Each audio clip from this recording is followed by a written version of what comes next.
Hi, this is director Todd Phillips. Welcome to Joker. We really wanted this movie to feel like it came out in the summer of 1979 or 1980, and that old Warner logo or a version of it was their first clue that this is going to be a little bit different.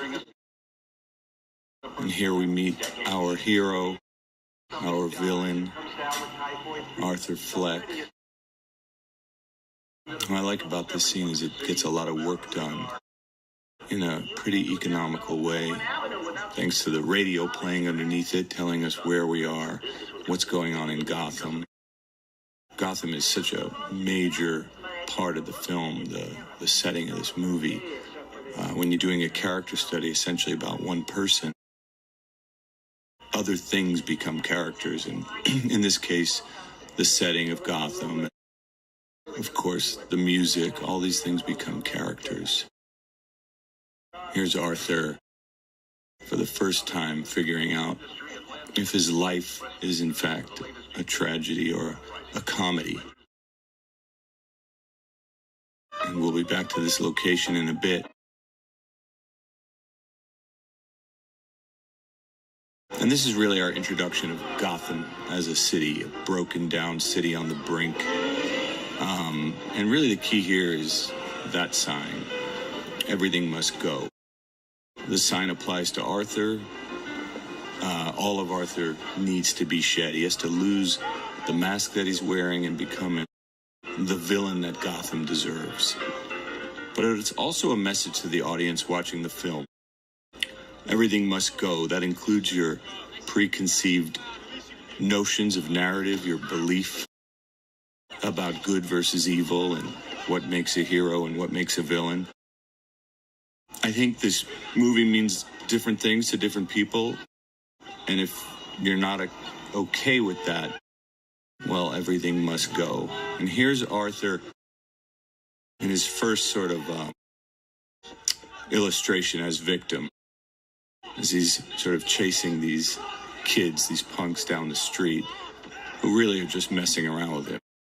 I think it ends up getting out of control, but they really just thought it would be funny to steal a sign from this bad clown. There's our stunt guy, Stephen Izzy, who subbed in for Joaquin for that slide. And plays Joaquin's stunt double.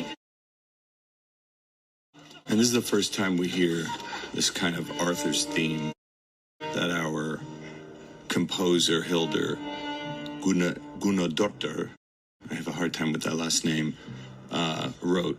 She wrote all the music in the movie, and again, it's another character in this film. It's a huge, huge part of the movie.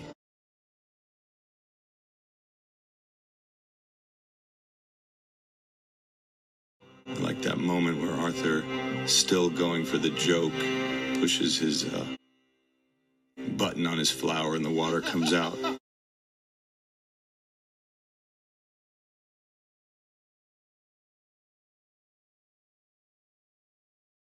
The laugh of Arthur is something Joaquin and I worked on for a long time. You know, the goal of the movie was really to run everything through as realistic a lens as possible, and the things that we as an audience know about Joker, whether it's the laugh or the white hair or the green hair, the white face or the green hair, we wanted to have a reason that all of those things exist.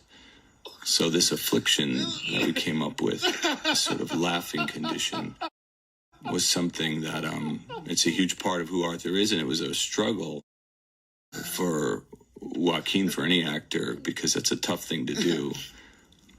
And you'll see through the movie, and I'll point it out, there's kind of 3 or 4 different versions of Arthur's laugh, this being clearly his affliction.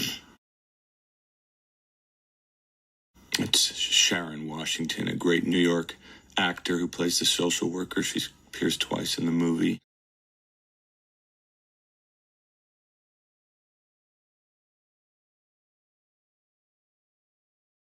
That's another kind of theme in the film.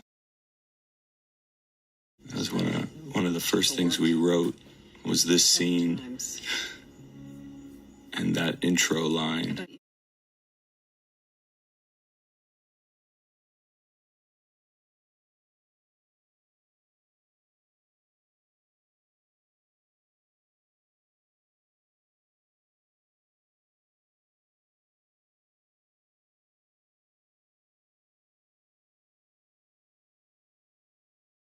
I think this is one of those scenes that just show the slow burn that the movie's going to be, the slow burn as Arthur kind of transforms into Joker. And so the pace of this movie is telling you right off the bat, like, buckle up, this is going to be a minute. We're in no rush. And it's just a time for the audience to really get to know Arthur, both through things like this journal and his legs shaking and his smoking and his darting eyes, and just his incredible performance in this scene and throughout the movie.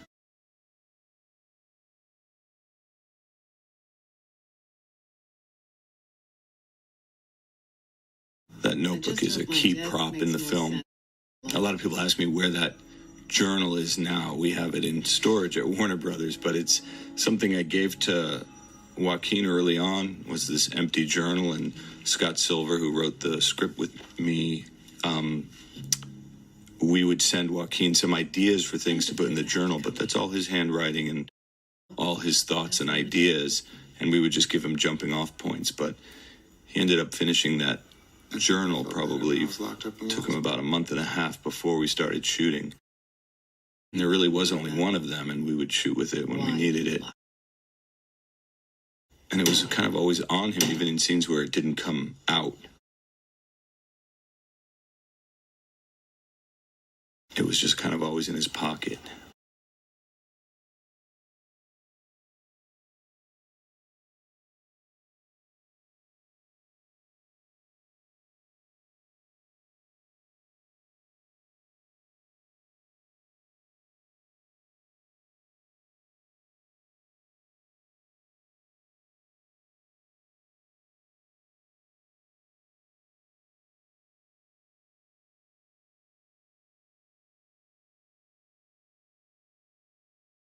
Another cue from Hilder. You know, I would say there are a lot of currents running through this film. And like I said, it means different things to different people. But if I had to drill down on one overarching theme for me, it's about the power of kindness. And a lot of people miss that. And I think if you don't see that, you either don't have a soul or you're being reductive to make your own to make up for your own struggles in that area. But really, to me, that's where it started from. And there are other things in the movie, like lack of love and the lack of empathy in society and childhood trauma. The power of kindness really runs through this film. This is a really tough scene to shoot for us and for Joaquin. It's really hard, I think, to do that laugh in front of a group of extras on this bus and get it right and make it feel authentic. It's the first time we see this card that he carries around, which explains his condition. That's a real condition that people have, and it comes from severe head trauma. And in some cases, some people with MS actually have it, and it's something we read a lot about and thought this could be, and obviously Arthur got it from severe head trauma at a young age, but it really fit into the story and felt like it could really suit his character. And again, running everything through a realistic lens really helped us. I think some beautiful production design here by Mark Friedberg, our production designer, and his crew. Again, trash is a huge running thing going on in Gotham, and these steps that we found in the Bronx, like 167th Street near Yankee Stadium. I remember when we were scouting locations, I had written into the script this idea of steps and stairs, and this idea that he's always trudging upstairs just to get home. And we found those, and it just felt just so right. This building actually is a few doors down from those steps and just felt like a perfect place for Arthur's mom to have lived her whole life. And Arthur, who says he was in and out of institutions earlier, this is where he stays and takes care of his mom when he's not.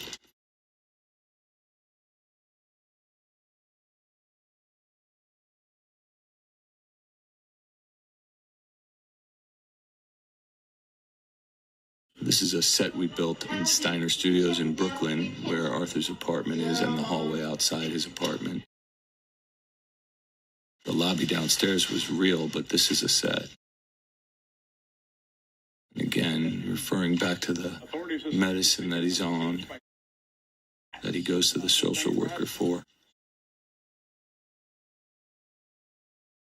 It's the beginning of the movie. I'm talking a lot because there's a lot of things that get planted in the movie, even those simple as the idea of super rats in the city, which I'll point out later a lot of people miss in the movie, but there's 3 or 4 points in the film where we actually introduce these rats, or see these rats, I should say.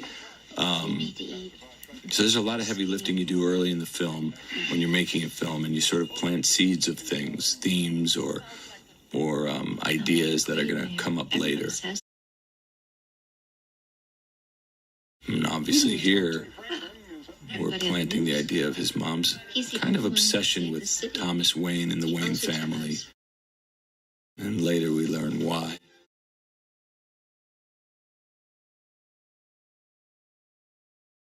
And of course, for our movie, Arthur's first quote-unquote father figure, Murray Franklin, talk show host that he loves and looks up to.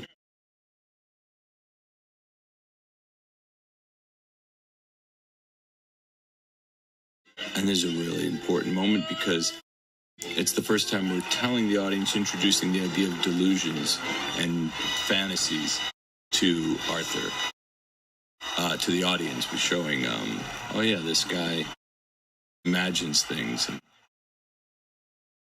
that clearly comes up again a few times in the movie.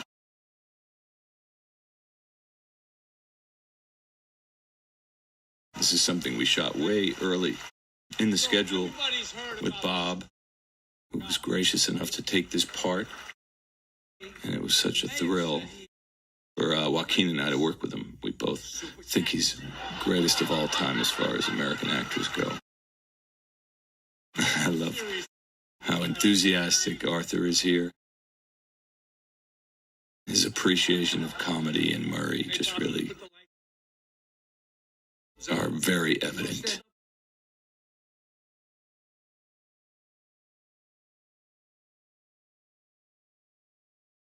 And what he says here is pretty key, because it's true, what his mother's told him and all that.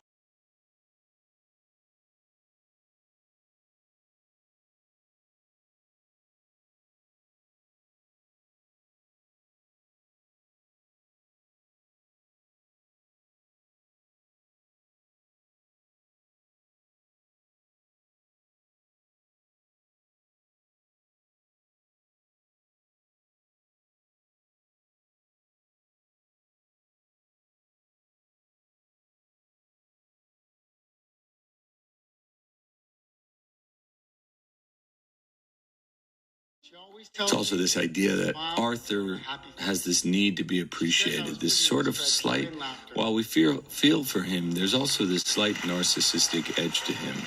And again, this is an origin story of a villain, probably a sociopathic narcissist by the end of it, and some of that needed to be planted. And as much as we love Arthur here and feel for him, we wanted to make sure you understood that he does clearly have some issues going on.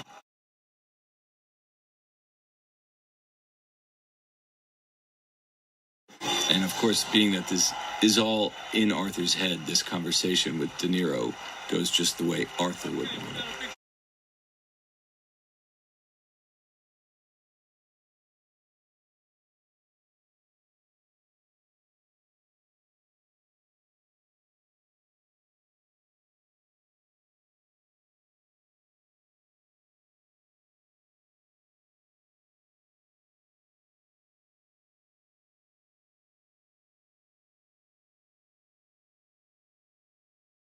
If only it could be that easy.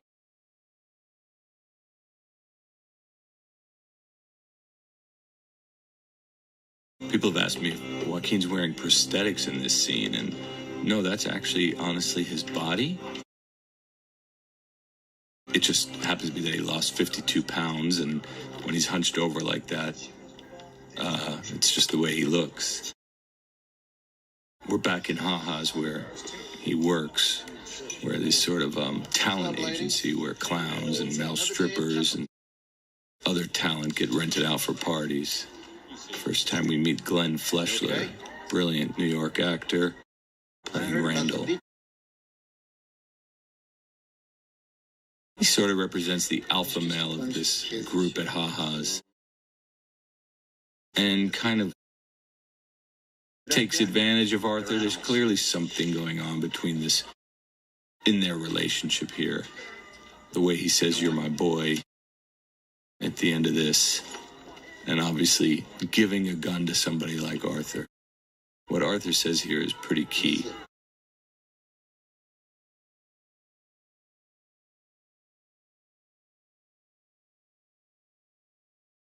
When he notices that it's a gun, this line.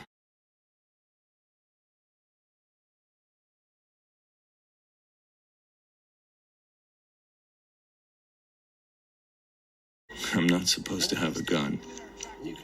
Meaning he's been in treatment, he's been in and out of the hospital, the mental institution. It's not the kind of guy you should give a gun to. The great Lee Gill. Do you people call it miniature golf? And here comes the alpha male response to him. And this is one of my favorite things, is this Arthur trying to be one of the guys laugh, which is clearly not authentic.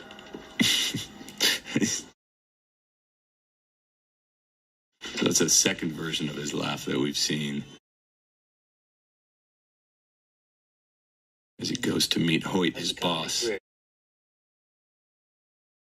You give different direction to different actors, and I remember Josh here, Josh Payes, who plays Hoyt, asked me maybe the morning of this shoot to tell me something. He goes, "Tell me something about Hoyt, like describe him. How do I, what is it?" And I said, "Hoyt's the kind of guy that has a headache all the time." And he goes, I got it. Say no more." Never even returned the sign. Sometimes it could be that easy, and other times you have very long conversations about things. Sign.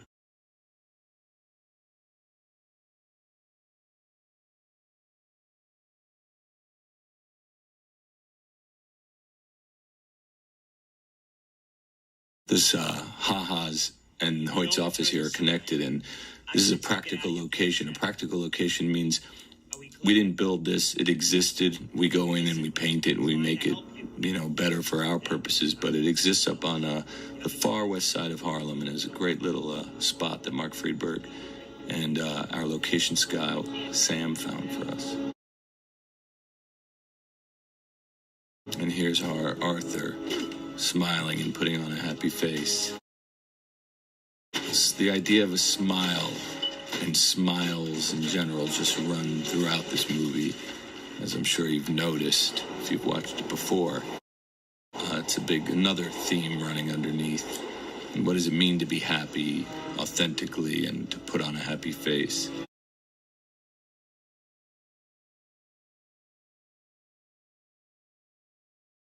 Back on the grind, Arthur, trudging up these stairs that almost seem fake to people, but those are the real stairs. We didn't add to that. I've talked about the goal of this movie was to do a stripped down kind of comic book movie with, very few special effects, no superheroes. That said, there is some CG that's pretty spectacular in this, and I'll point it out when we get to it. That was done by our visual effects team. Here we meet the lovely Zazie Beetz.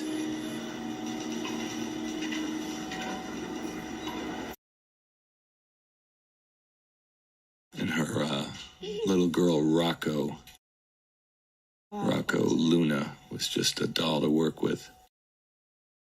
And this is a real moment he's having with his neighbor. She kind of just being nice to him with this smile and including him in a conversation, and sort of has this private adult joke with him. That changes everything for Arthur because he's sort of reading in a different way, connecting in a different way. And so he decides to take his own shot at a similar thing.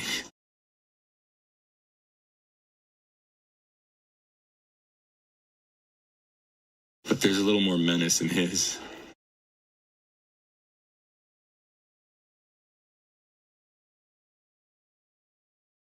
In my mind, he goes, that went well. We love the idea of all this kind of old-timey music and just vibe of the movie. This kind of Lawrence Welk song that his mom is probably listening to in the bath here. And, later he's watching Shall We Dance, an old movie of, I just loved all these sort of old-timey references. Charlie Chaplin will come up and we'll talk about, but I didn't mention before this Frances Conroy. She's a great actress that her and I had a lot of conversations about what Penny is and what's real and what isn't. And I'm not sure that I'm going to answer that here because there's a certain ambiguity that the movie has that's quite intentional, and it's not something I want to necessarily answer, and this means that and that means this. I mean, we can talk about certain things thematically, but I don't necessarily want to get too far into this is what that means. This is a really, to me, great Joaquin scene. They all are, but I just remember shooting this because, you shoot way more, obviously, than what's in the movie, and this is one of those things that we could have just shot for 3 days, just Arthur with this gun, this idea of he's never held a gun, and how do you convey that, and he's surprised by how heavy it is, and what does he do with it, and obviously he doesn't know it's loaded at this moment, but he's feeling the power that the gun gives him. He's feeling this sort of new confidence and boldness. And, outside of the opening when he was a clown dancing on the street, this is the second time we see his affinity for dancing and what dancing represents, which is a little bit the emergence of Joker, this other side of Arthur.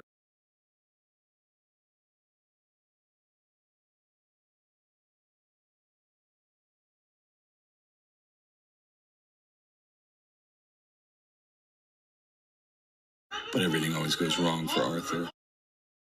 And he didn't know. But I was saying about this other side of Arthur, it's something we talked about when we were writing the script and something Joaquin and I talked a lot about, which is this idea of shadows or masks. This idea that everybody has a mask that they put forward in life.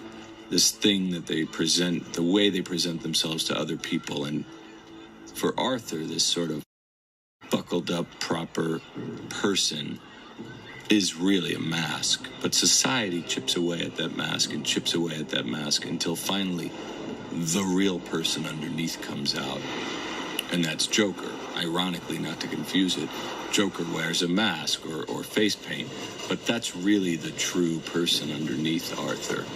And that transformation happens so slowly through this movie and is such a slow burn that to me it's just a beautiful thing to watch, which is so dictated by Joaquin's subtle performance as he slowly lets Joker out.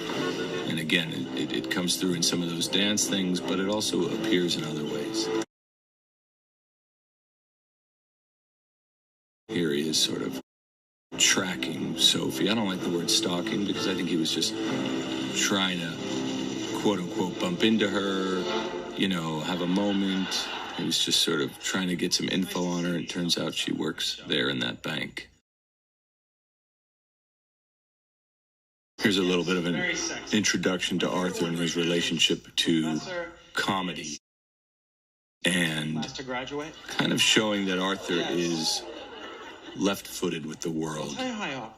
You know, he laughs at the setup, never the punchline, which I think is a really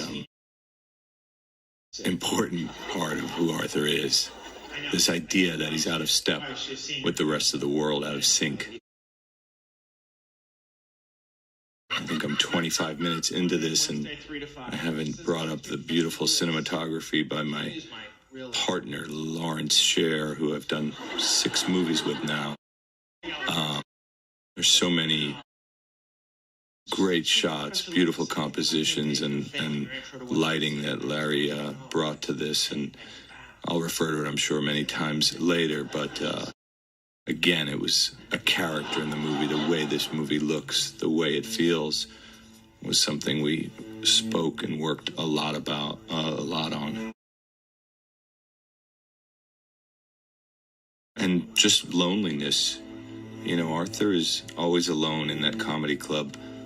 It was very important that all the background players were couples and groups of people together. And Arthur there alone, and here's Arthur again alone. His apartment while his mom is asleep, writing in his journal. There's a little thing that happened there, if you noticed.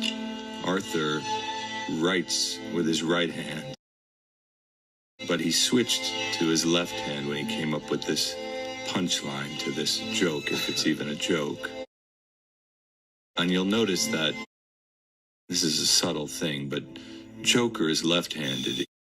When he's doing things as Joker, he usually uses his left hand, whether it's with the gun later or what. Hey. But Arthur writes with his right hand. And I'm assuming everyone who's listening to this has seen the movie already, so that was you. Spoiler alert, this isn't really happening, and it's fun to have watched this movie with groups of people who obviously were watching it for the first time. And their first reaction is like, Jesus, this girl's a little crazy. Like, why is she down there? And why is she talking to him? And, but as you learn at the end, and now that you've seen it more than once, this is a fantasy. And these moments happen more and more in Arthur's mind as he kind of spirals and descends more into the madness. But we like that you can't really always tell what's real and what's not. And again, I think ambiguity is a huge thing to play with when you're doing an origin story about a villain that really has no origin. Here he is bringing laughter and joy to a group of sick children in a children's hospital.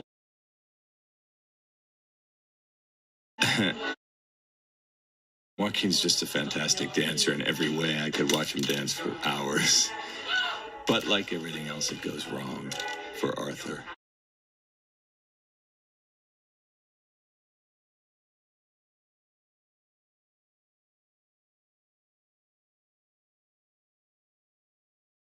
Here's another example of just production design, and this will be the first super rat I point out to you. Right there on the lower right around that building, you'll see, and after this car passes, one of our super rats scamper by. A lot of people don't notice that. There's a few more later, but we get a kick out of that.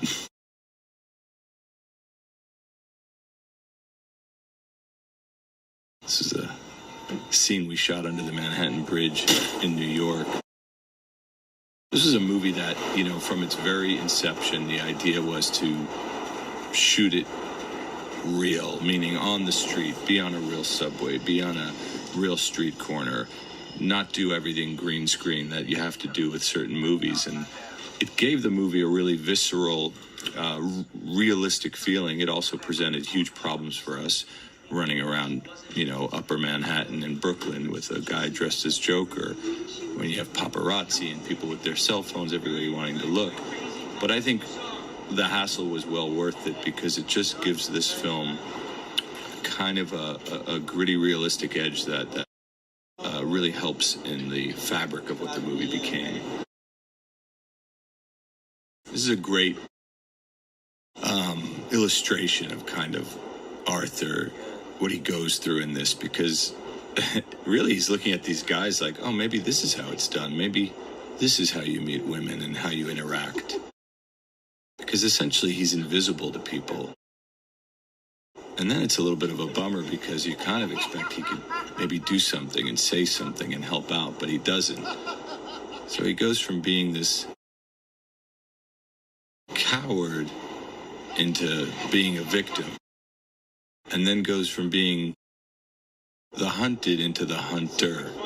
And so there's these 4 moves in this one scene for Joaquin, and emotionally for the audience, where you're on his side, then you're like, ugh, why doesn't he help the girl? And then you're on his side again, and then he's defending himself, and then he goes a little bit too far in following the last guy out, and he becomes a hunter. And it's, again, the complicated nature of this movie and why people, I think, have a difficult time with it is because you're constantly being challenged with what to feel and how to feel for Arthur.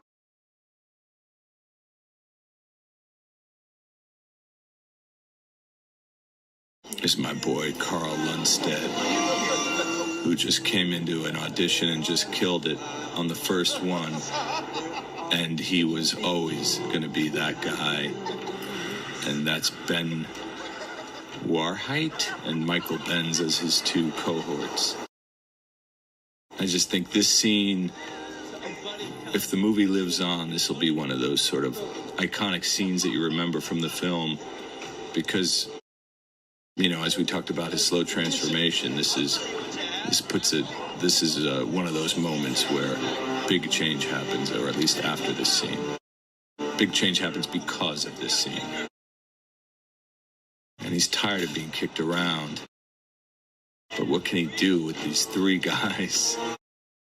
That's a shot that mimics that opening shot where he's lying in the alley on his side, just taking the beating. But something's different, and he grits his teeth here. And it goes differently. This is a perfect example, not to ruin the moment, of CG. There's no real blood in this movie. All this blood you see, even down here, dripping from his leg, is put in later, CG. We couldn't use real blood on the subways. It's also just a hassle to use, and you do another take. That's also a big CG shot, that train, all that graffiti. That train was there, obviously, but we put all that graffiti on. Again, Edwin Rivera and his team of VFX guys just did so much subtle work that it was almost too subtle. People don't even really notice the CG work in this movie. And this is what I mean by Arthur suddenly going from the hunted to the hunter. This is evoking sort of Death Wish, a movie with Charles Bronson from the 70s on the subway, but our boy's taking it one step further.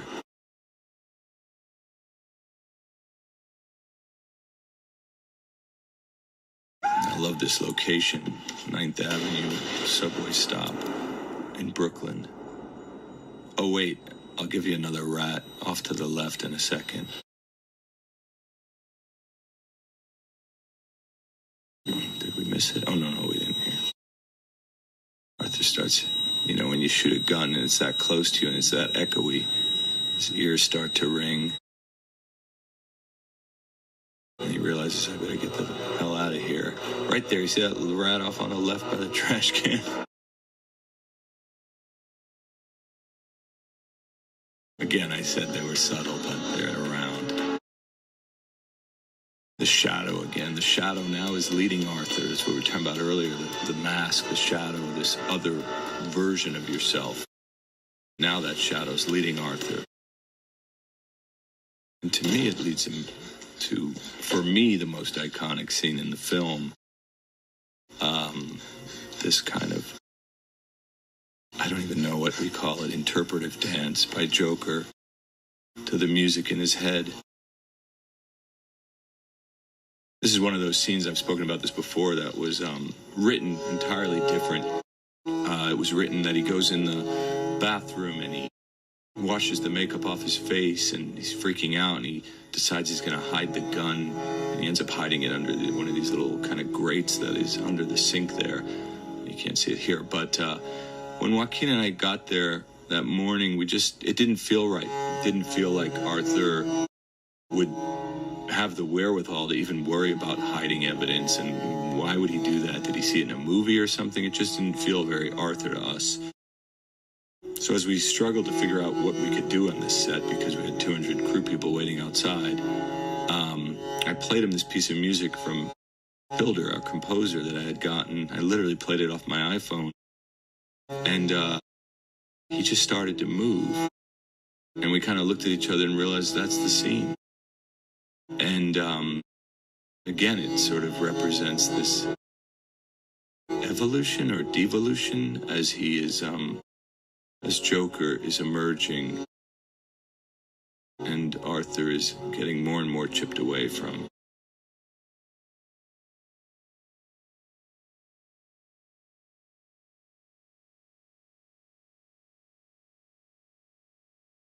There's his arms open, which we'll see that a bunch of times in the movie. Is that thing he aspires to be loved and looked up on, the adulation he aspires to. This scene this shot, I should say, we must have shot 14 times. I know it seems insane, but it was just this big heroic moment. And there were a lot of moving parts and moments, and that one was our favorite.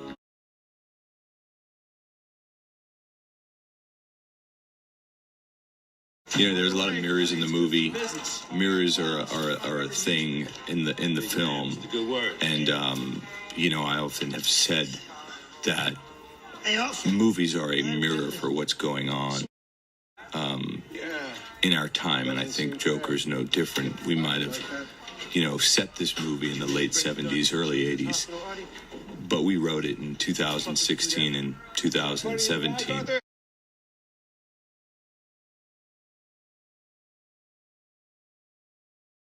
You know, what you see in that mirror will always be personal to you. You know, you might relate to his struggle with loneliness, while others might relate to the impressions of wealth inequality. But sometimes when you hold a mirror up, we don't like what we see. And it faces people to ask, what role do I play in this? And I think that's another thing that makes the movie a little bit uncomfortable for people. If you could believe it, that was an improv moment. And Arthur punched a real clock with real metal around it. Our smile theme comes back, and he has a different take on it now. He's feeling that freedom. He's feeling lighter.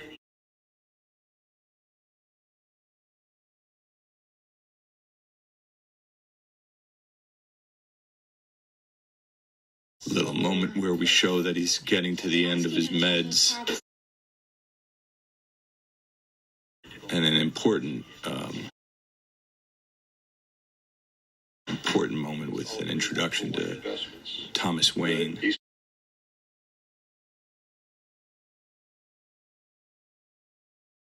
And that he has ties to these Wall Street Three.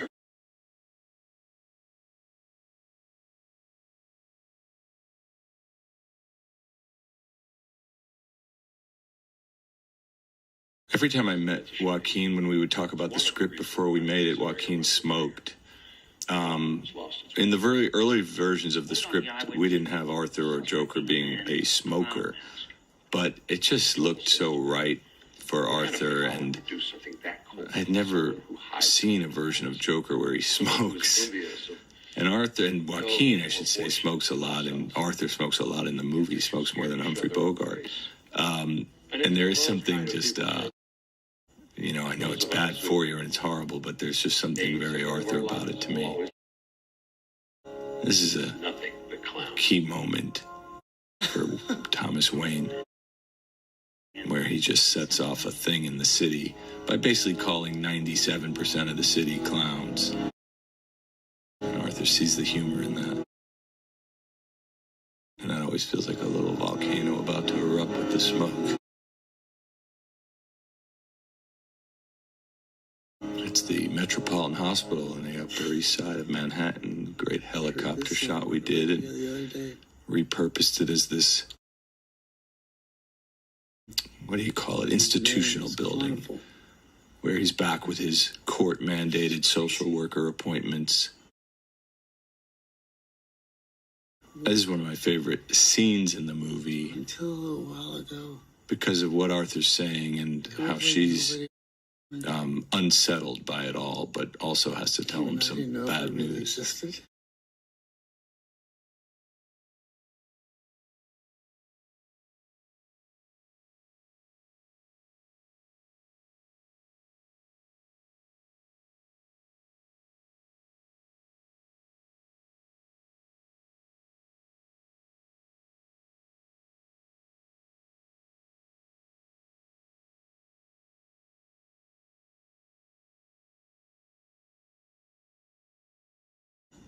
We thought that was a really important I didn't know if aspect to Arthur's personality, is that he but I do. is so invisible to people that he questions if he really exists himself.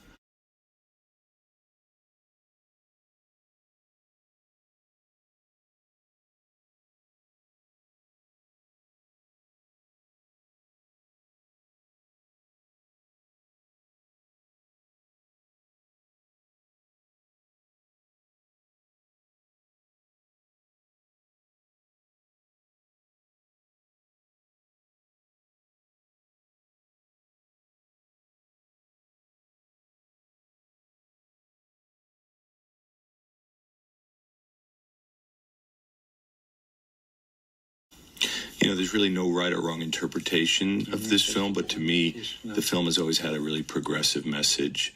Class differences, resentment, the treatment of those with mental illness. I'm sorry. These are all progressive issues, and to me, the movie's almost more about the need for universal health care than it is about a sociopathic narcissist, if you really break it down. Here's a great one shot from that. Here's a great one-take shot that Jeff Haley, our camera operator, does starting back here. And what I love about this shot is the color palette we go through. This sort of sickly green fluorescent into this little yellow area downstairs. This stairs, this red light of these stairs going up. And this shot continues all the way till Arthur takes the stage. We shot this at Dangerfield's, an old school comedy club on the east side of Manhattan, that we basically did zero art direction for besides changing the name. It still feels like this, and it's just one of those great New York spots. And there's Sophie supporting her guy, or is she? But it gives him the strength he needs, thinking she's there to get through this. Again, we're still in that same shot. I probably did that about 6 or 7 times.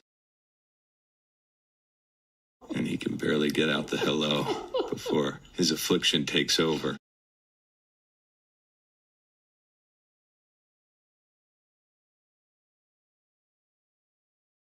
And there's the first cut. This is one of the most heartbreaking parts of the film for me, because all he wanted to do was do good, make people laugh, and have this work. It goes bad for him, obviously, but okay, bad night, except that this, a video of this performance ends up haunting him for a little longer, and so this plays a big moment in Arthur's life. Again, my jaw was open shooting stuff like this with Joaquin, because to be able to do this laugh and those tears and that embarrassment in front of, 150 crew people and 40 extras, it's just not easy. And to do it all day long over and over. So that joke doesn't work, but in his head, he's having these moments, and it's giving him the strength, and it kind of becomes something else. Again, I think in his head at this point. And he just starts killing it at the club. And here comes Smile back. which is the original composition of the song was done by Charlie Chaplin for Modern Times, which we show later. And there was always this very Chaplin-esque thing to us about Arthur. And it was something we put with Mark Bridges in that early wardrobe when he was on the street with that sign, and something that comes up even in the way he moves sometimes as Arthur was very inspired by Chaplin. Fuck him. I think the guy that did it is a hero. See this when you rewatch the movie knowing she's not real, knowing that Murray fantasy wasn't real.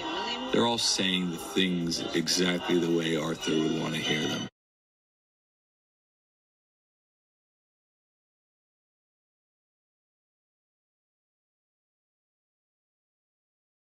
And everything's going exactly the way Arthur would want it to go, including this lovely date in this sad donut shop.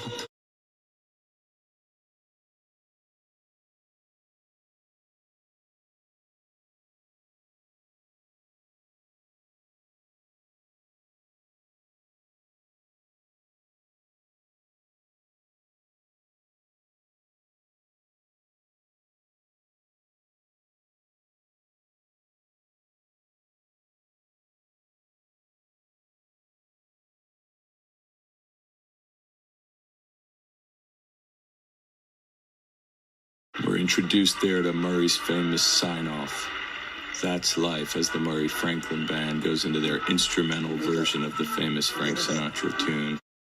And Arthur's heard it hundreds of times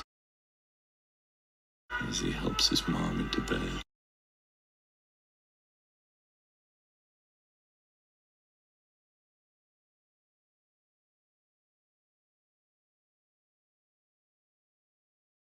A little more dancing by our boy.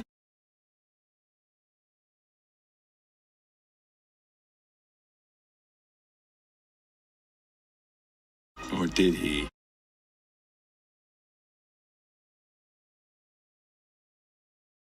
I really love the design of this apartment, the work that the art directors and set dressers did to make this really look like it's been Mom's apartment for a good 40 years, and it's seen better days, but it still feels like,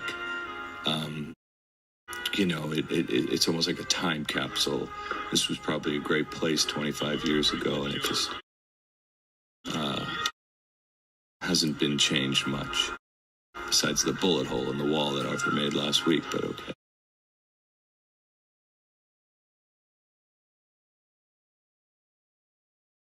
It's a key moment here as he invades his mom's privacy and finally reads these letters she's been talking about. Basically, she's been sending Thomas these letters for the past 7 or 8 months. Ever since Arthur's been out of the hospital on his last stint. And we see this key idea here that Arthur may, in fact, be the son of Thomas Wayne, which really would change everything for Arthur and is an unbelievable thing that his mom has been holding from him.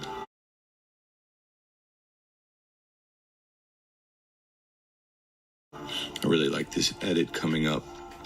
Jeff Groth and I, the editor, I think we spent about 10 or 11 months editing this film because A, editing takes long, and B, Joaquin gives you so many versions of every scene that mathematically there's probably a trillion different ways this cut could have gone. And when I say this cut, I mean the film.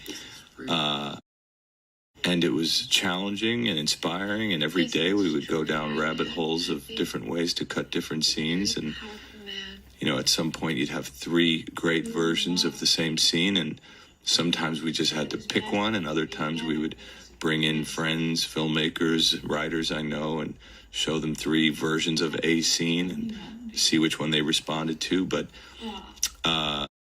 it's a thing, cutting movies, and when you have an actor as versatile as Joaquin, it just gets amplified.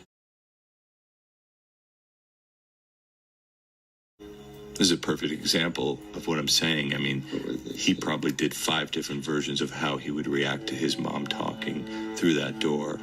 Angry ones, sad ones, disconnected, aloof. And they all kind of worked in different ways. And of course, you know, some of it is decided by what comes before and what comes after, and where we want that slow burn to be on that dial of going crazy. But yeah, this was like no other experience I ever had working with him in this way, because there was just so much opportunity and so much good stuff. I feel like we could cut a second version of the film and it be as equally as strong but entirely different. This sort of obsession with his new family, and that little kid standing behind Thomas Wayne may in fact be my half-brother.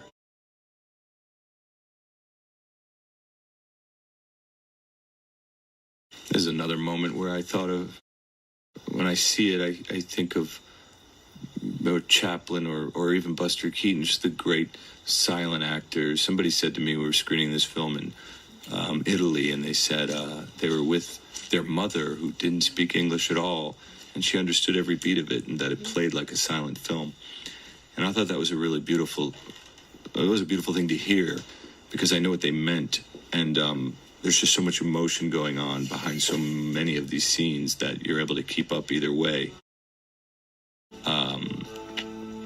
And being that Scott and I, when we were writing it, kept alluding to and referring to silent films, it meant a lot. And this is just another moment that feels like it could fit in there. By the way, I get asked a lot if that's an Easter egg, and I just don't like that term Easter egg. But little Bruce there, when he slides down the pole, is that an Easter egg to the Batman television series? And yes, in fact, it was. And it was something we spoke about and thought, oh yeah, why not do it without being too cute? We don't like to do a ton of that stuff, but it felt appropriate. And certainly people have noticed.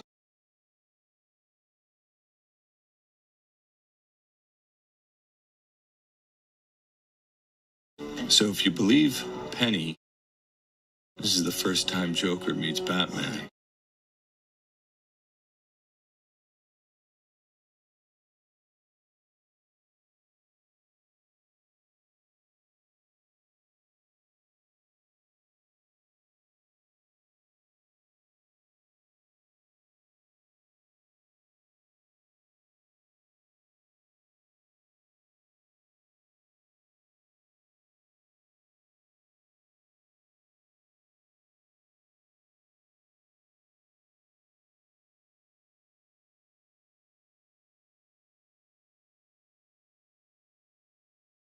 I like this moment with Dante, this young actor.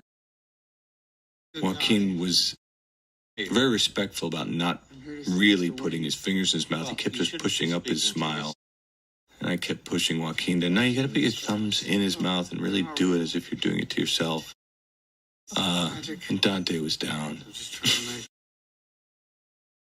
think he just wanted to get it over with, but he was down.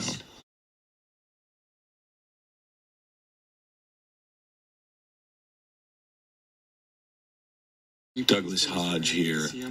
I saw him in an episode of Black Mirror, and I really just remember it sinking into me, this actor here who plays Alfred.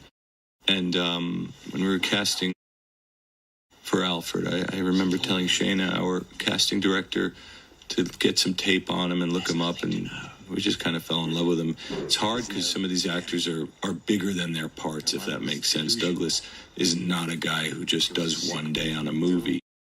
But I think because of what the film was about, and I think because they'd be working with Joaquin Phoenix, quite frankly, a lot of actors jumped at the chance.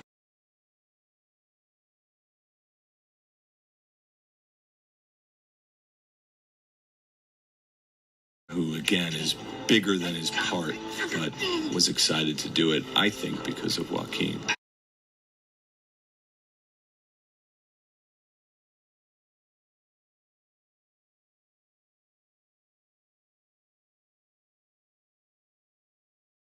So get a little glimpse at Wayne Manor there. Our version. And Arthur's back in his neck of the woods.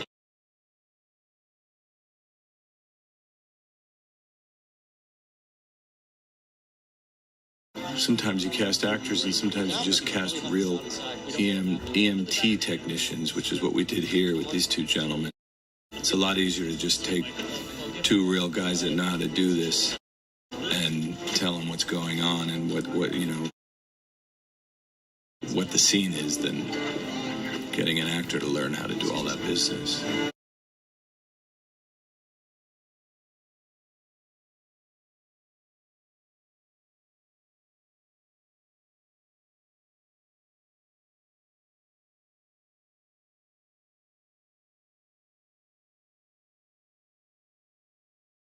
I really like where the score goes here, and it really feels like Arthur's on the verge as it gets just louder and louder. And then just silence, and all we hear are these car door of these two detectives.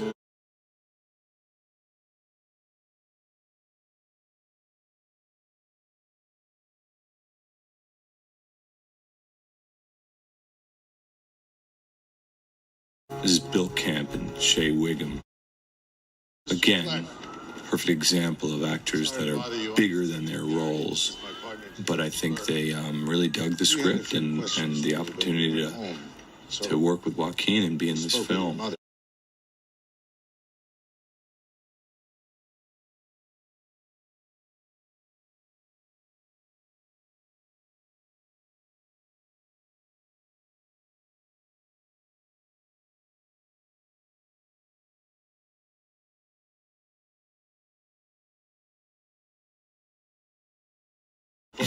I like Arthur's kind of aggressive approach with these guys. He's annoyed by them. He also knows that they know something. And his acting here as Arthur, acting to be concerned.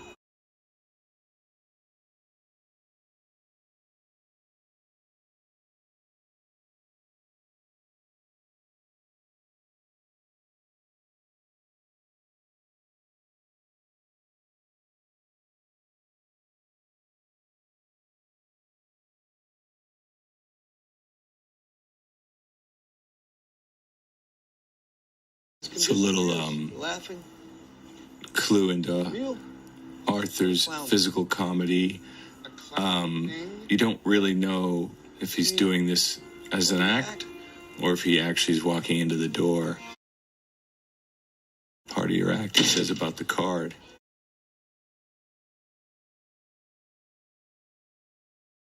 The other interpretation could be that, he's convinced he's invisible and he's used to this idea that he doesn't exist. Of course, the real reason is the exit-only door, but my point being, Joaquin and I talked a lot about, is he doing that intentionally or not? Is he walking into that door because he's a clown and because he's always going for the goof? Or has he really walked into that door? We'll let you decide.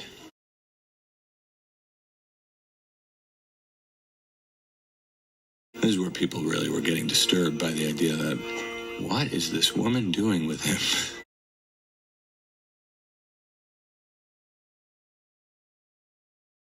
And now reality starts here. Which is why we're really, if you're paying attention on the first time, you go, well, why is the TV suddenly turning on now after she left? But really, it's the beginning of the scene.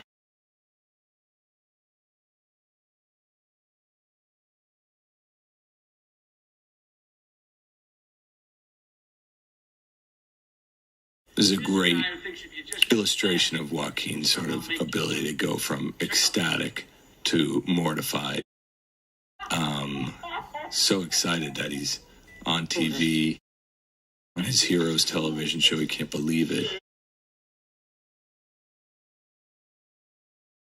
And then it all goes south. But I love this shot coming up as he's so proud of his work.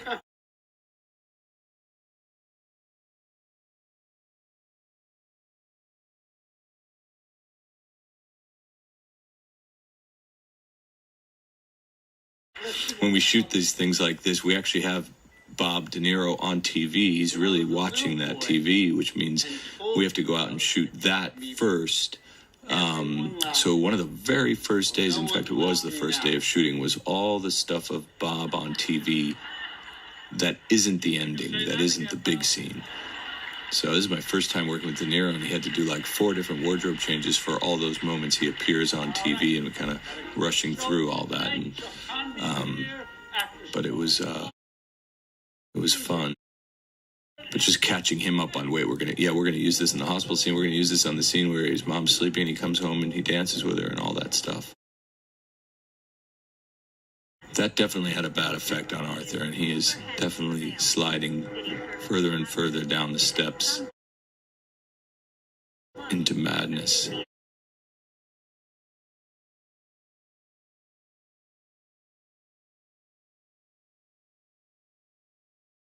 You know, it's moments like this, I think, that a lot of people have said to me or have written about the film that, you know, the film is political, and but they can't quite be specific about what politics it actually subscribes to.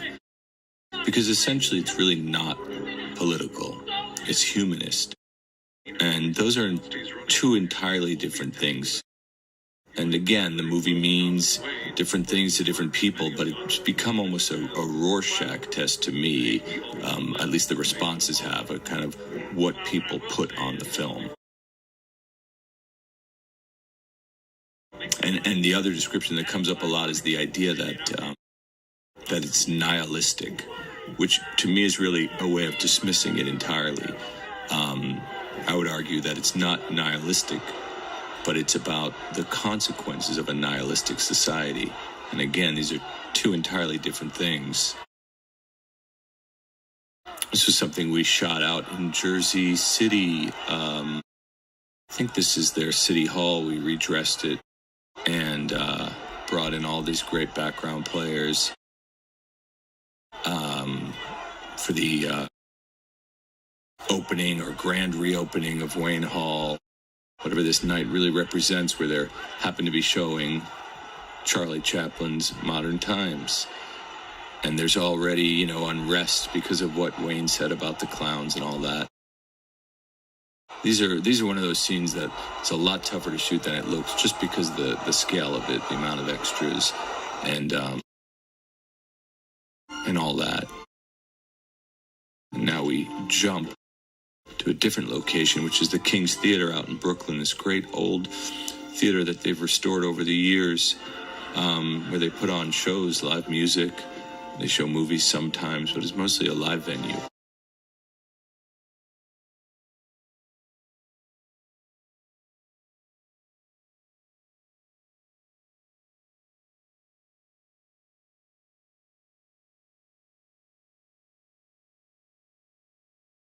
This is an important moment for Arthur amongst the sea of tuxedos. Here he is, working class, even in costume, as an usher, connecting with Chaplin, and again, feeling that music in his soul, and seeing what it really means to make people laugh and bring joy to the world.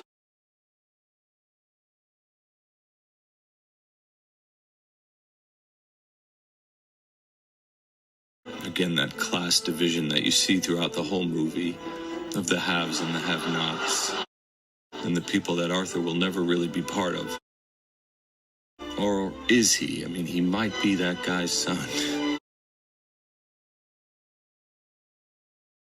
Maybe I'll go introduce myself.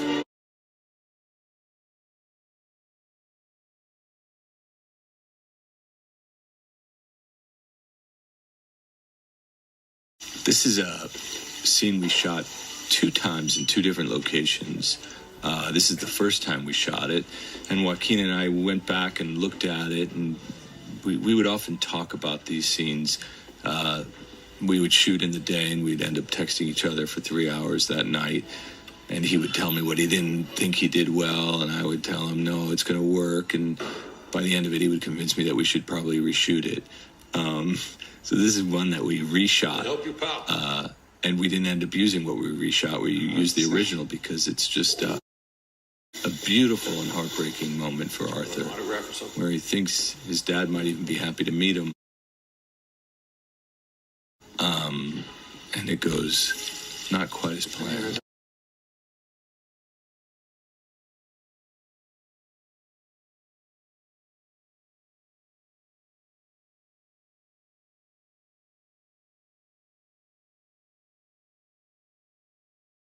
This actor is Brett Cullen, and I'm not your father. he's been in a bunch of things. I've seen him in a bunch of things. He came in, I think he put himself on tape for me because I was in New York and he was in LA, and I watched the tape and That's impossible. called him up and we went and had coffee, I think, and talked about what this version of Thomas Wayne, because Thomas Wayne's been represented, the Wayne family obviously has been represented in comics and movies for many years, and they've always been represented as very philanthropic and beloved family in Gotham, and we had a different approach, and Brett and I talked a lot about that, what that means and what that looks like.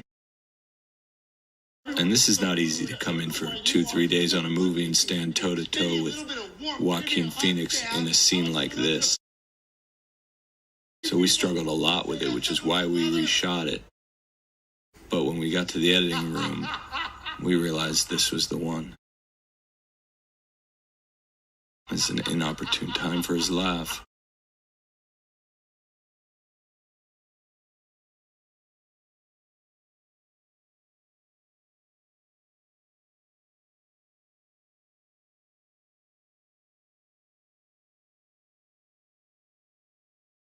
I like this match cut we discovered in the editing room, me and Jeff, which was just a coincidence, even though it looked planned. Because really this scene here, Joaquin and I would often try things that weren't in the script, and I came up with this series called A Study in Insomnia, and this was one of them. It's what does Arthur do in the middle of the night, his medication or his lack of medication. He's not able to sleep. And so we would go, oh, how about we just set up a camera or two in the kitchen and let's try something in the kitchen, maybe over by the sink or by the fridge. This is one of those moments that Joaquin really just made up on the spot. And just kind of climbed into the fridge as we continued shooting. But it made a lot of sense at the time. Rewatching it, I'm not sure it does still. But I love it.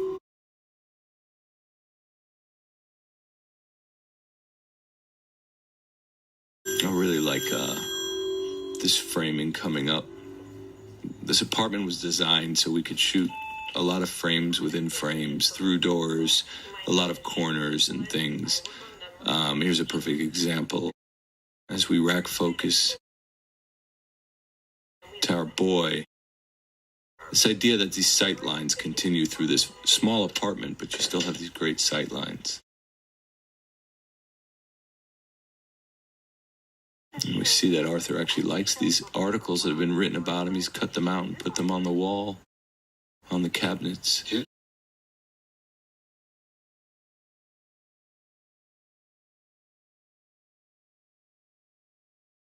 There's a little subtle thing that you notice Joaquin doing, wondering if this is a real moment or not, if he's hallucinating, but it is real, and it is happening. And he is really being invited on the Murray Franklin show, and maybe things are finally turning around.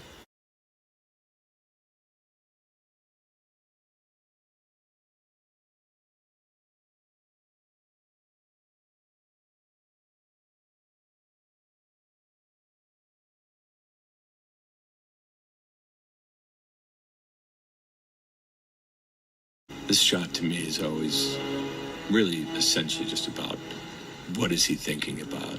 Is he thinking about Murray? Is he thinking about what he's going to Arkham State Hospital to discover? And what does it mean? Was Thomas Wayne telling him the truth? Was his mother telling him the truth? And it's all in sort of Arthur's face on that shot, and even in this shot here as we go close on him.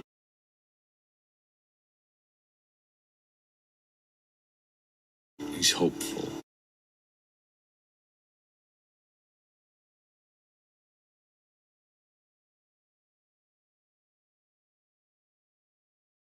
And here's who I was talking about earlier, Brian Tyree Henry. Again, an actor who's kind of bigger than the role. Well, not kind of. Who's certainly bigger than the role he's playing in our movie, but kind of jumped at the opportunity to work with Joaquin Phoenix for a day. It's a really important scene. I think Lawrence Sher, our DP, there's so many beautiful ideas here with light and framing, and was really inspired by this idea of this gate in between them. We see this in the movie. We see it with the Bruce Wayne scene, with the gate in between Arthur and Bruce, and here this kind of grate in between Brian, the clerk, and Arthur. And it's an important moment because he's almost admitting to somebody what he did, because he's looking for help. He's looking for kindness and understanding. But it's kind of out of this clerk's range.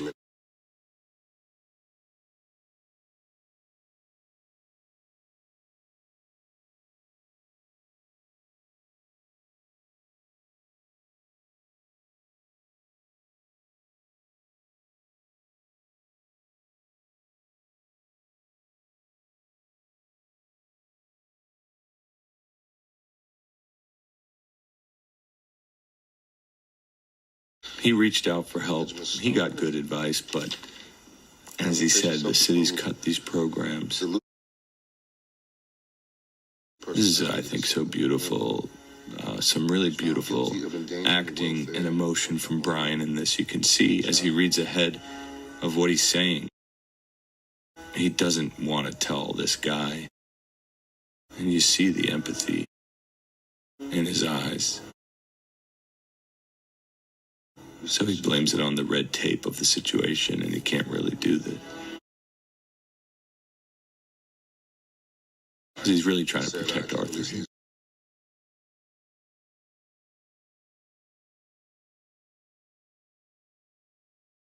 I love this little push-in Arthur does with his face on the grate.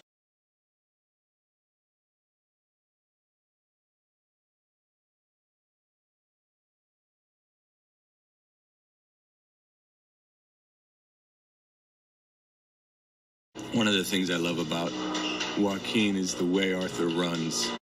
This kind of, it's just something really beautiful and tragic about the way Arthur runs. We saw it way earlier in the opening clown scene when his sign was stolen. I don't know, there's just a craziness even to his run.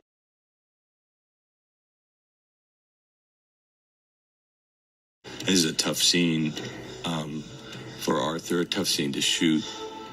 The things that he's learning here and that we're finding out. We went back and forth on even having this flashback. At one point, we're doing it through just the sound of this interview that, as we call her, young Penny, is doing. And then we realized it's actually great to see her. The actress is Hannah Gross, and we really love the idea that Arthur was in his own imagining of the conversation. It just felt like a thing on a thing in a good way.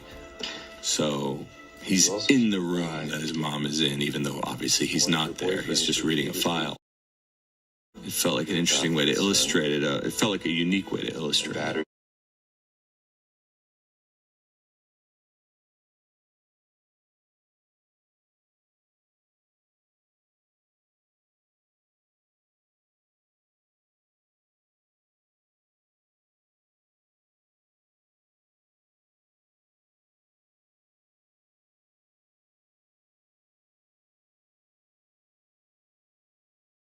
So then we're like, yeah, you know what? We have to use this. I don't know why. We went back and forth for a few reasons, but there was something about a flashback that felt maybe, I don't know, to us, but we really like these moments here.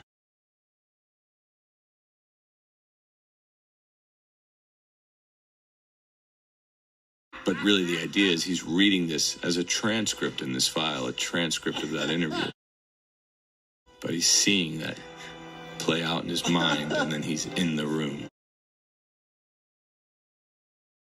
And here he is, he's just the worst version of his laugh, the crying pain and laughing.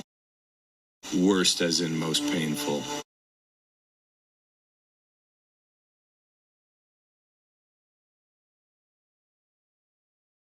That's a shot I always love of him.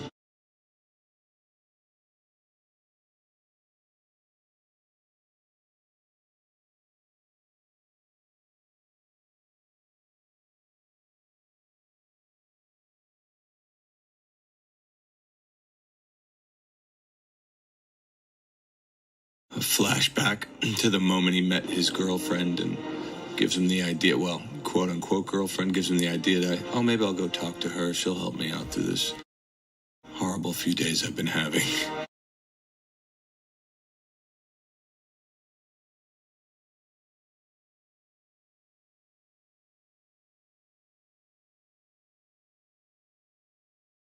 And again, we're back to these sort of little clues that he's been hallucinating, because he starts touching things that you wouldn't necessarily touch. And to us, that's him saying, okay, this is real. I'm really here. So he's basically telling us that this other stuff hasn't been real. Because this is real. He's feeling it. He feels that dry paint. He feels this couch. He's really here. Now, of course, if you're seeing this for the first time, you wouldn't necessarily get that. But I think on subsequent viewings, you start picking up why he's doing that. Once you realize that she never really knew him.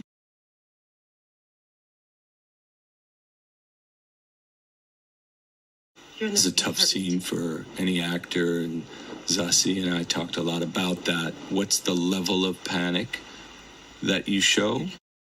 Do you scream and run out the door while your child's asleep in the bedroom?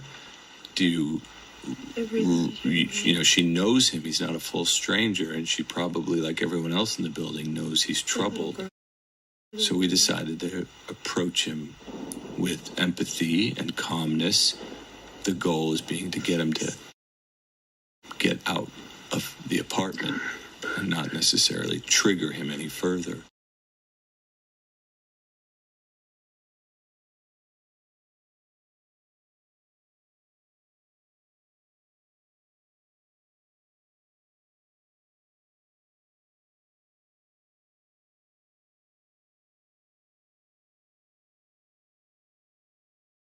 And here, for people that still haven't realized, you start piecing together these moments that he had with her in the movie didn't really happen the way he had imagined them. But instead, he was alone. He's always alone.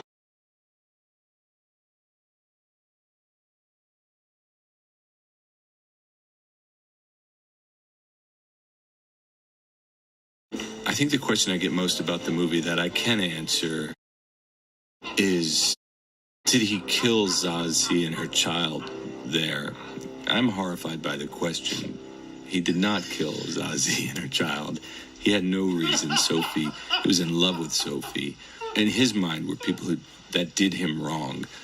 Sophie certainly was not one of those people. Again, it's a little bit of a Rorschach moment of like, ooh, some people think he did, some people didn't. But no, I can say with clarity he did not kill Sophie. In fact, she's doing great. She got a new job, has a boyfriend. Everything's good.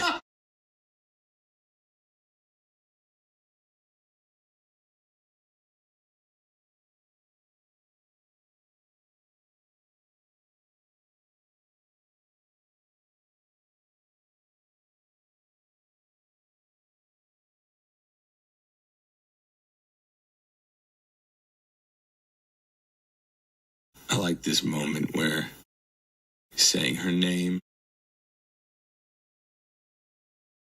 It's funny when you're writing a movie,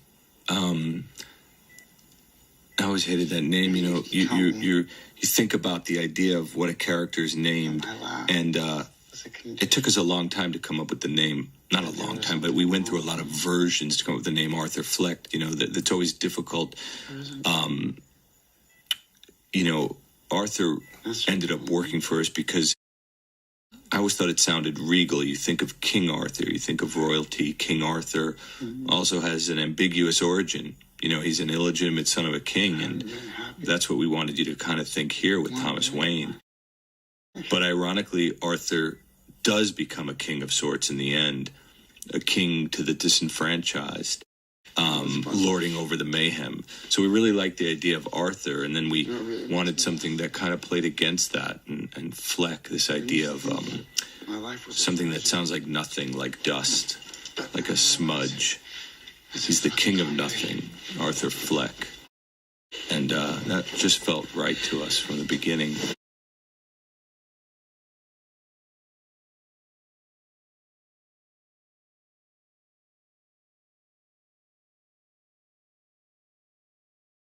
This is a pretty brutal scene and tough to shoot.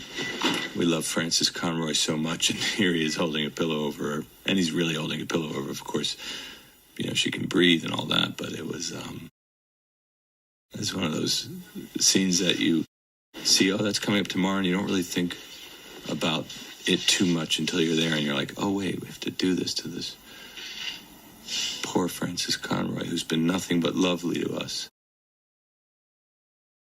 And I really like this next shot coming up, this sort of sense of he's finally found peace by ridding of his abusive mother who really didn't look out for him, and this idea of confronting his childhood trauma in such a way. Justin Theroux right there, great actor, came in and did me a favor. He lives 2 blocks from me in New York, and I bumped into him on the street and asked him to come do this. That's an Easter egg, I guess. No, you know what it is? An Easter egg is his name in this. If you listen, his name, Ethan Chase. Ethan Chase is the name of Zach Galifianakis' character in a movie I did called Due Date. He played an actor, and his name was Ethan Chase, and we always liked that idea. But yeah, that's Justin Theroux on the TV, and he came in, did a favor. He's not in the credits. He didn't want to, you know, he just did it as a favor. I think this scene is, I know I've said this now twice or 3 times before, but this is one of my favorite scenes. It's just so much going on here for Arthur, so much planning, so much pressure, and the way Joaquin does this and beats himself up and worries about if he should have his legs crossed or uncrossed. What looks more real? You know, and again, acting with, look at that little coffee cup. It says live. He in magic marker, he drew live with Murray Franklin on that coffee cup. I like stuff like that, little details. I guess that's the point of director commentary, trying to point out little things you may have missed, like coffee cups and rats. But again, of course, he's hearing the audience in his head. We're seeing as he's edging closer and closer to the bottom of the stairs, to the full madness. He's kind of lost it here. And we're setting up this idea, not too subtly, that he's going on the Murray Show to actually kill himself, to actually be the ultimate martyr, and the ultimate to make people feel bad for him. And that, we believe, was his plan from the beginning here. And he changed his mind somewhere during the show. And here comes that Murray theme, since this mini show is over. And it's Frank Sinatra for real.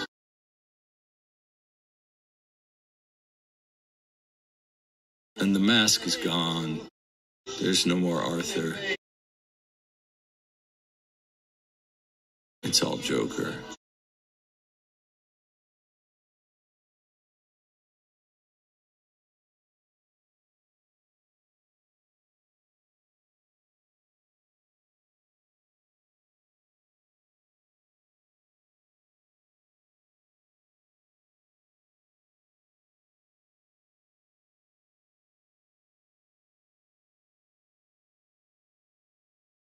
When we were working on the look of Joker and the makeup. We came up with a look, and one day Joaquin tried doing it alone one night at his apartment where he was staying, and he sent me, he was texting me progress photos, and one of the progress photos was this stage, which was just the white face without the lips and the eyes.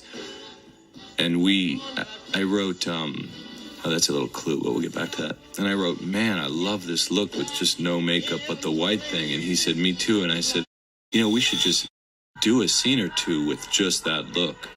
So we had obviously this scene already written into the movie, the scene coming up, and we decided to let that be the scene where he's just in white face and the green hair. It's one of our favorite looks because it's really like blank slate. It's starting over. He's a new man, and it's a fresh start, so to speak. But yes, real quick, that little old photo of young Penny when she was younger. On the back, if you look closely, had a message. Back to my boy Lee Gill and Glenn Fleshler.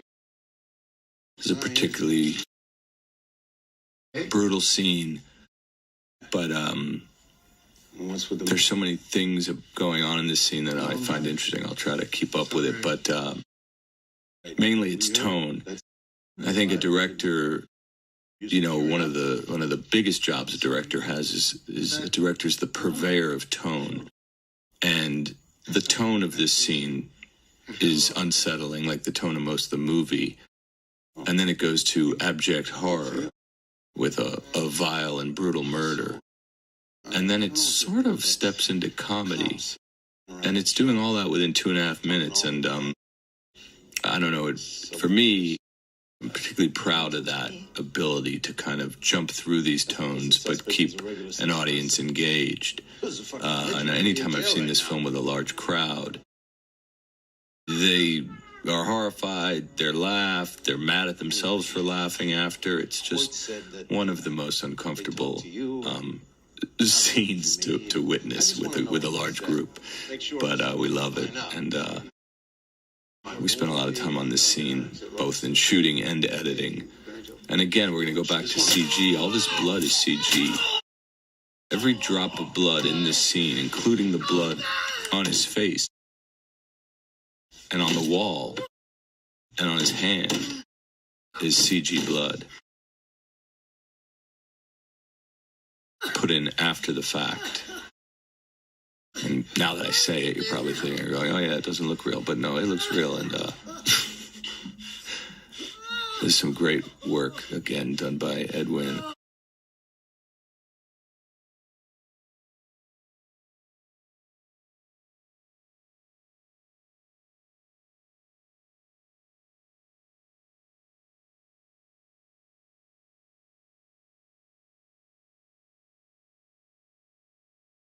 That might be my favorite delivery in the movie because he just did this horrific murder in front of Fucking crazy. Gary here. And his first question was, do you watch the Murray Franklin show? And then imitating his British friend, me on the telly. But this idea that he goes from that and then he wants to make sure he watches him tonight is just so Joker and madness, or so our Joker, I should say.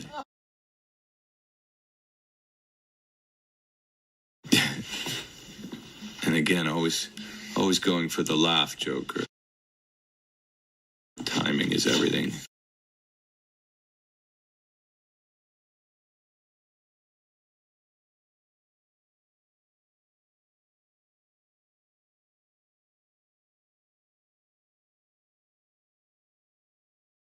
I just love the performance by Lee Gill here. It's almost, it's just tragic and scared without being arch. It just felt real, the way he interacts with them, and horrified by seeing his friend there on the ground. Back to kindness.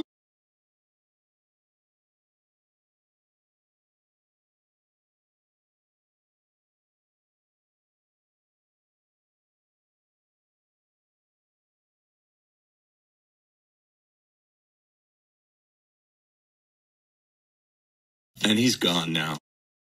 Our full Joker, we are hearing the music that is playing in his head. It is, this music was chosen because it's anthemic. And it felt like, all right, put me in, coach, here we go. It's the start of the first quarter for him.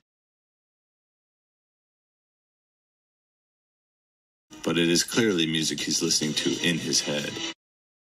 And in real time, that's how he dances. But in his mind,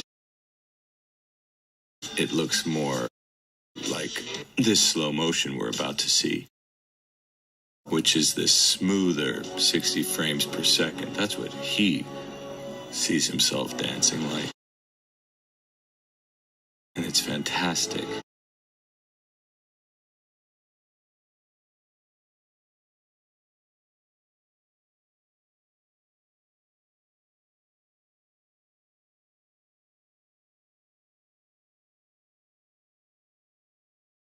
I love that. Back to the volcano.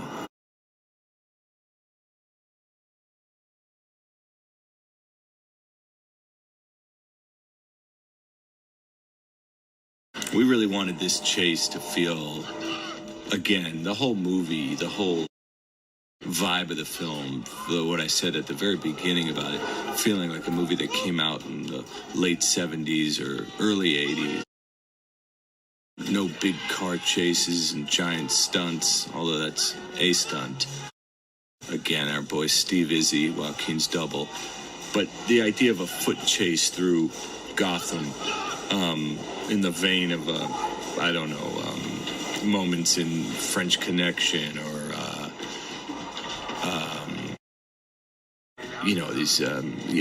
Dog Day Afternoon, not that they had a chase in that, but this idea of just being on the street, being on the ground, and it feeling really authentic and nothing wild happening. It's an actual subway. We're going to walk through the cars, get away.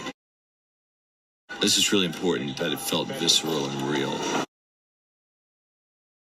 And here we get the idea that all these people, they're all headed to the rally that Randall was referring to when he showed up at Arthur's apartment there in that murder scene. And so it's a train full of clowns, people in masks, people in makeup, which is very convenient for Arthur, for Joker to get lost in a sea of Jokers as we go deep underground into the tunnels. It was a tough thing to shoot on real trains in Manhattan. The MTA of Manhattan, the transit authority, gave us a few trains for a few hours over a few days.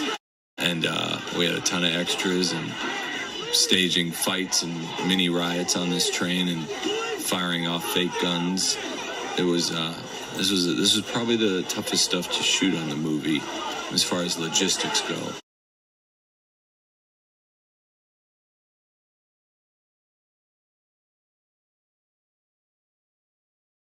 I like that shot of Arthur and this moment.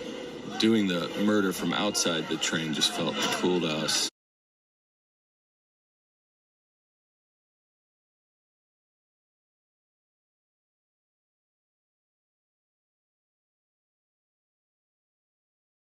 And the city is a powder keg, and they are now taking it out on these two cops. And it's a perfect time for Arthur to go on Murray as he takes the mask off for a final time and lets go of the mask forever to be Joker.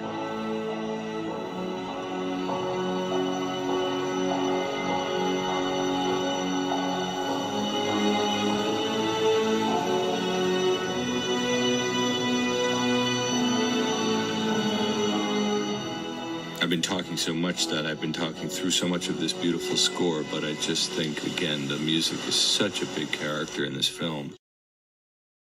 It's easy to lose sight of it as you get engrossed into a picture, but it's there, and you sort of feel it in your veins. And I can't speak enough about the music. I should do a director's commentary on the soundtrack, maybe, and really ruin it.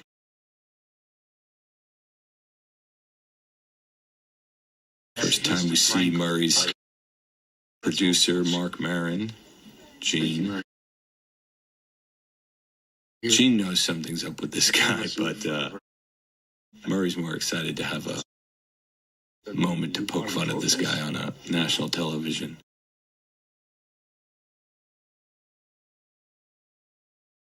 This bothers people, that he doesn't believe in anything and that he's not political.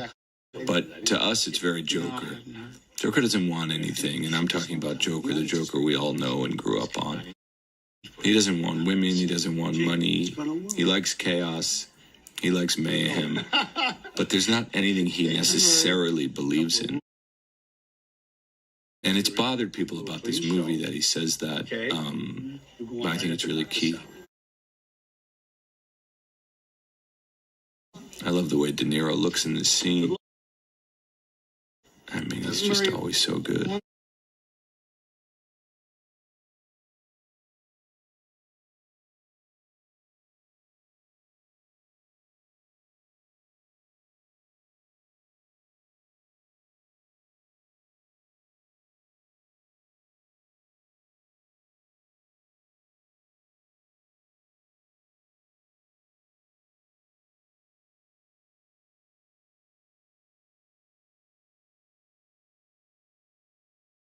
That put on a happy face, that wasn't there, and we started to do this scene, and I said, you know what, maybe just write on the mirror and like the lipstick that you use to fix your makeup, put on a happy face. And when we did it, Joaquin wrote it, and we looked at it and we're like, okay, yeah, that's really important.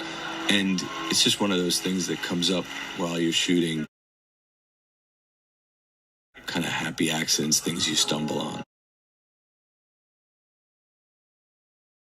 Here's a great moment to really let Hilder's score take over. I know I keep alluding to it, but what's fascinating about this score for a lot of filmmakers that I know and talk to is oftentimes composers write music as you send them scenes. You finish scenes in the editing room or you do rough cuts and you send it to a composer and they write music. With Hilder, I sent her the script pretty early on in the process before we started shooting and asked her to write music based off of reading the script. And I did that so we had the music on set because I really, again, going back to that original point, character study, he's essentially the only person in the movie in so many scenes. I wanted him to have that and hear that music and have it sort of affect the performances. So Hilder wrote a lot of these themes you're hearing before we started shooting. Of course, we went on and fixed them and took other passes, but so much of the score was written before we started shooting. There's probably 10 different ways of Joaquin exiting that curtain that are really fun to look at. He always does something different. This scene is tough for me to talk about because the scene and what he's saying in the scene speaks for itself, and a lot of what he's saying in the scene is what the movie's about and is kind of important. But let's see. I'll see where and when to come in. Well, I will talk, actually, is about this set. This is an enormous set for a lot of reasons. We basically built our own talk show set. It was loosely modeled off of old Carson, a little bit of Joe Franklin, who's a local New York guy that I grew up watching, a local New York talk show host. And but the set itself was really inspired by Carson with elements from other obvious talk shows. And I think we were on this for 2 weeks. It was the biggest set, obviously, we built for the movie. You know, and it had seating for 300 background actors. And these are always tough scenes to shoot because you're shooting it in front of a live studio audience, which is never very comfortable for the actors or even for a director to direct in front of 300 people. But it's such a big and important scene. That's a moment right there where we wanted you to think that Arthur was reaching for his gun. He think, okay, this is that moment he's gonna kill himself, but instead he goes back to that original thing that the social worker had read out loud. And Murray just keeps pounding. Murray doesn't miss a beat.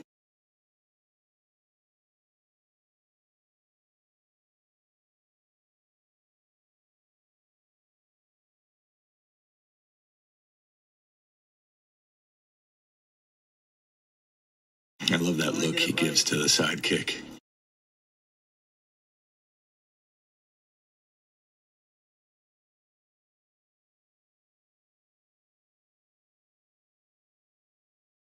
When we shot this, obviously we shot with our movie cameras, but at the same time we're shooting with TV cameras. And so in the editing, we always assumed we were going to go back to those TV cameras more often than we did. But once we got into it in post-production, we just wanted to stay in this a lot. And you'll see when we cut to the quote-unquote TV cameras and the TV look and what the people at home are watching, it's very intentional.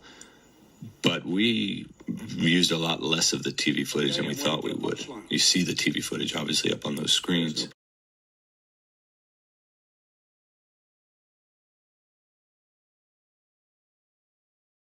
And there's the producer, Mark Maron, telling him, let's cut. But Bob is thinking, no, I'm going to win a Peabody Award. Hold on a minute. Let me get into this.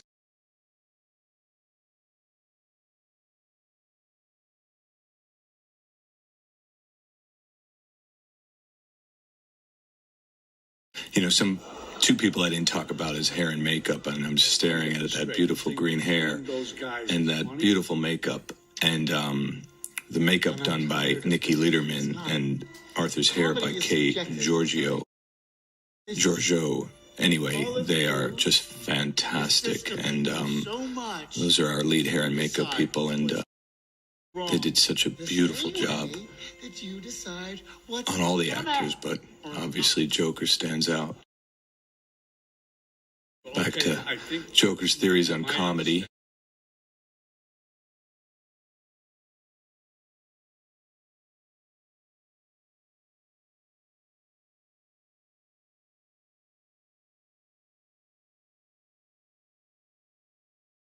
I like this shot because we're telling you, yeah, this is going out to everybody.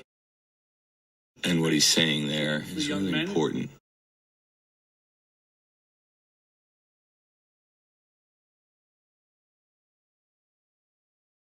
And still trying to be funny.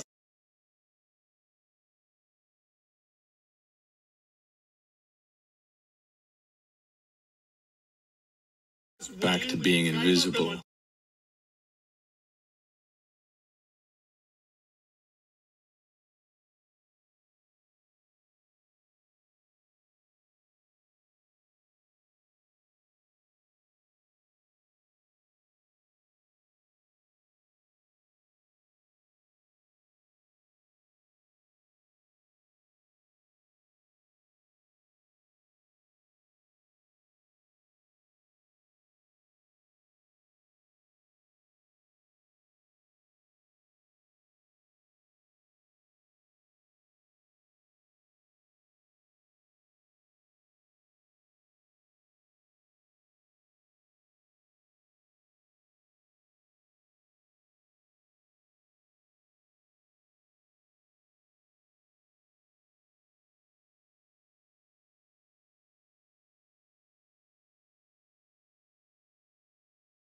It's tough to talk over these performances.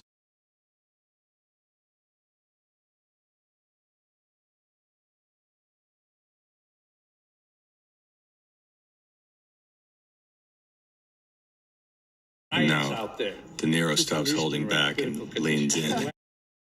Set it straight. Well, he's laughing because he loves chaos.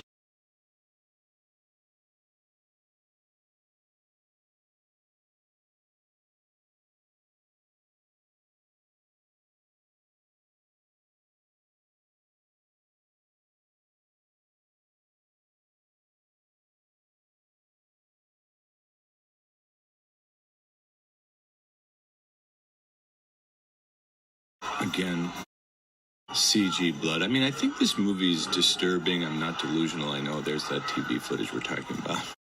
It's going out to the world. I'm not delusional. I understand there are things about the movie that are disturbing, but I think what made it most disturbing for people and why it got painted with a brush, that it was so violent when really there's 7 people die in this movie. Yikes. is how real the violence feels, and I understand why that affects you differently than in sort of the cartoon violence we're used to in a lot of films. I also thought that was a more responsible and effective way of showing violence in this media-saturated world, which complains about violence, but then, as illustrated here, replays it over and over on TV for ratings, or in our current time for, clicks on a website. They're this outrage, but they'll just play it and play it and play it. So yes, it's a little bit of a statement of the culture of media now, mixed with some old school advertisements, and up in the left there, an old PSA with Clint Eastwood about crack cocaine.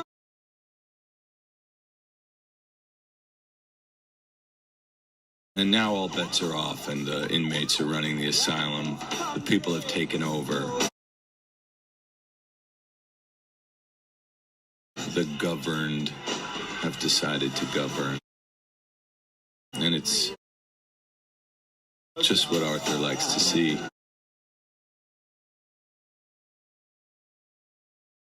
That shot right there is a throwback or a reference to the shot of Arthur earlier on the bus, when we first saw him on the bus.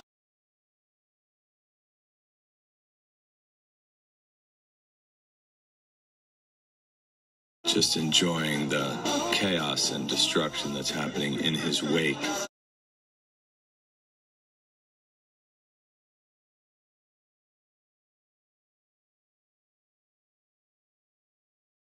Obviously, there's some CG involved in all this stuff. Not so much this shot, but in the crash and some of the aftermath.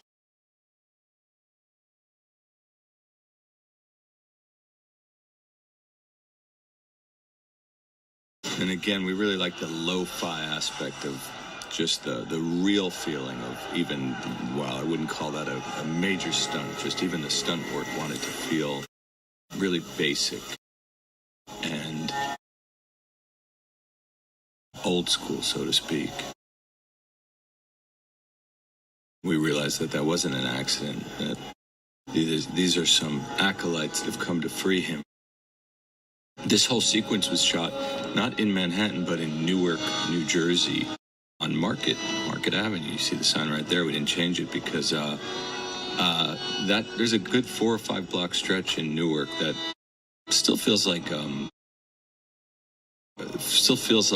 the old days in a way. It's not that it's run down, but that it hasn't been taken over. A lot of, Manhattan, you go to shoot in Manhattan and there's either a Starbucks or a Chase Bank on every corner. And there's something about this little stretch in Newark that felt very authentic. Obviously, those buildings that are deep in the background, that CG, we built it up to look more urban than it is. But on a whole, the immediate foreground is pretty much there. Then we cut to a different part of Gotham, sort of the upper west side of Gotham. A little nod to the time. If you notice the 2 movies that are playing, Zorro, The Gay Blade, and Blowout, those both came out in 1981, and that might be the first time in the movie we point out when this is actually taking place.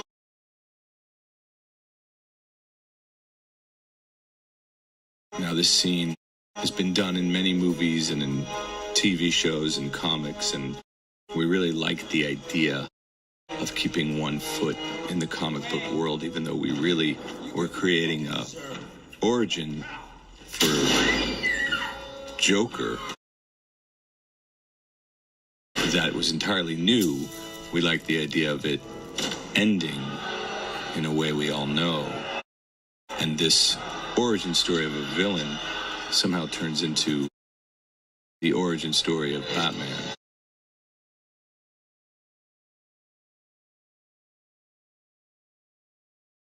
we're back with our boy who wakes up and sees this world that he's created.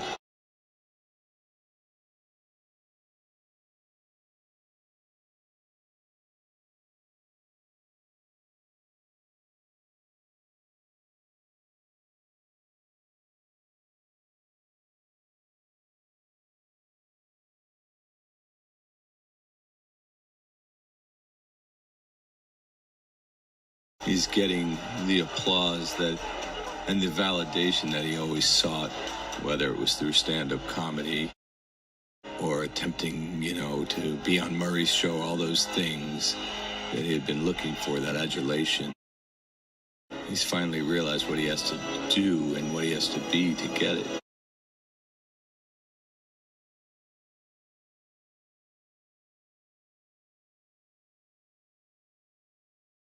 And those arms again. He's got to give the people what they want because he's a great dancer. I'm kidding, by the way, but...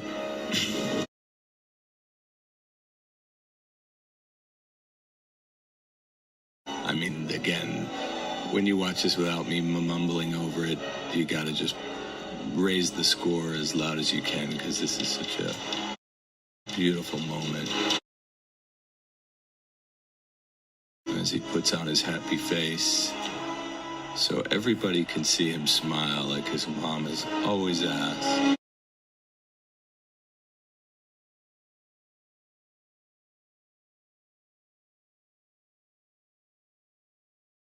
This is one of those scenes you shoot at Newark. This is probably 3:30 in the morning, and all these amazing background extras with the same energy as they arrived at that earlier that evening, just giving it their all at 3:30 in the morning on a cold night. Movies are truly magical when everybody's on the same page and everybody comes to work. It's amazing.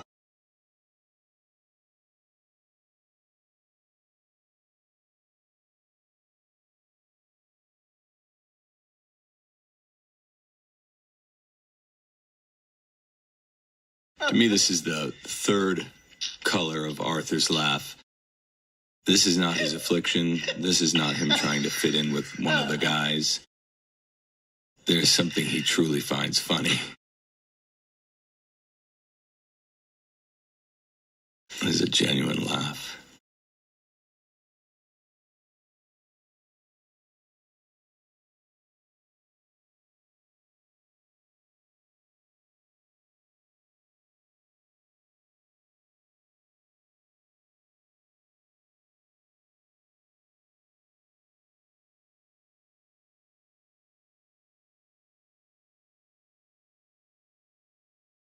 I love the little tobacco stains on his fingers.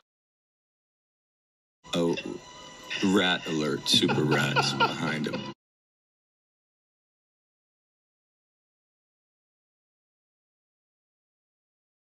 We love the idea of this ambiguous ending. Again, this means a lot of different things to a lot of different people.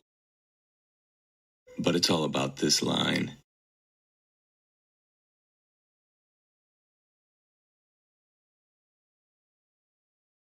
And I don't know that I'm prepared to clear it up about what I think that joke is, but there are many ways, many things you can read into it. Look at April Grace. She's the best.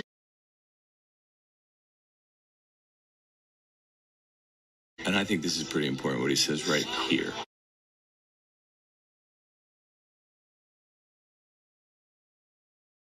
Going back to kindness. And one of the sort of themes of the film.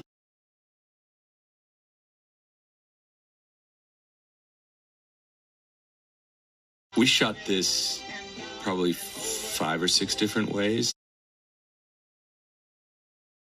And we settled on this because he used to think his life was a tragedy, but he realizes it's a comedy. And there was something about this kind of silent film ending.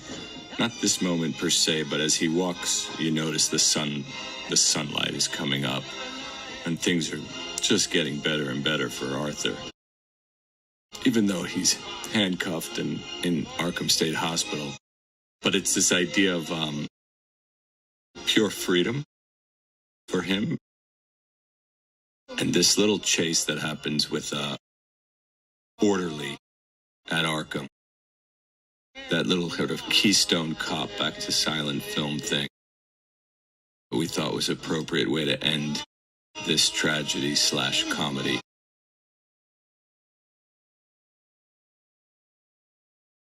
With that old school, the end lettering, throwing back to a different time. Hey, if you made it this far, thank you for listening. This was a thrill to do. I haven't done one of these commentaries in probably 10 years, but a lot of people had a lot of questions about this movie. I'm sure you have more now after listening to that. But I appreciate it. It was fun to do. And eventually we'll answer everything. But it might be like 10 years or so. Thank you.